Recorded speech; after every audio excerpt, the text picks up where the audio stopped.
ప్రెగ్నెన్సీలో అవసరం ఉందా లేదా, ఆమె బాడీ టైప్కి సూట్ అవుతుందా కాదా, ఆమెకి ఒబేసిటీ ఉందా, డయాబెటీస్ వచ్చే ఛాన్స్ ఉందా, ఆమె సాఫ్ట్వేర్ ఇంజనీరా, లేకపోతే కూలి పనికి వెళ్తుందా, లేకపోతే ఇంకేంటిది అని ఆలోచించరు. వాళ్ళు తినలేదు, వాళ్ళకి పైసలు లేకుండే, ఇప్పుడు వీళ్ళకి పెట్టేయాలి అర్జెంటుగా. ఈ ఫోర్స్డ్ మెంటాలిటీతో మేము చాలా బాధపడుతున్నాం. ఎందుకంటే ఒకప్పుడు తిన్న తిండికి పెట్టిన తిండికి ఇప్పుడు 30 ఇయర్స్కి డయాబెటిక్ అయిపోతున్నారు. ఓకే, ఇప్పుడు కూడా ప్రెగ్నెంట్ ఉమెన్ బాగా తిని లావు బేబీస్ షుగర్ కంట్రోల్ లేకుండా కనుక కన్నట్టు అవుతే 10 ఏళ్ళకి డయాబెటీస్ వస్తుంది. అప్పుడు ఎవరు రెస్పాన్సిబుల్? 70 ఇయర్స్కి షుగర్ వచ్చినప్పుడు పెద్దగా ఆలోచించలేదు, అరే వయసుకు వచ్చేది కదా వచ్చేసింది.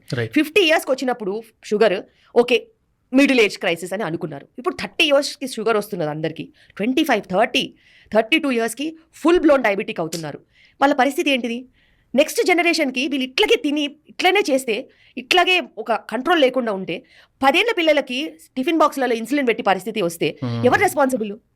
ఆ టైంలో ఎవరు ఏం చేయగలుగుతారు? అప్పుడు సారీ అంటే కుదురుతుందా? అండ్ అప్పటి పిల్లలు నిన్ను కోర్టుకి తీసుకుపోతారు, గ్రాండ్ మదర్ని తీసుకుపోతారు, మదర్ని కూడా తీసుకుపోతారు, అంతే కదా. సో నేను వాళ్ళకి చెప్తున్నా, మీరు అర్థం చేసుకోండి. ఎంత తినాలో అంతే తినాలి, ఎంత అవసరం ఉంటేనే మనం అంత నోట్లో పెట్టాలి. అంతకు మించి ఏది పెట్టినా కానీ ఏదో టైర్ అన్న అవుతుంది, లేకపోతే బేబీకి ఇంకేదైనా కాంప్లికేషన్ అన్న వస్తుంది.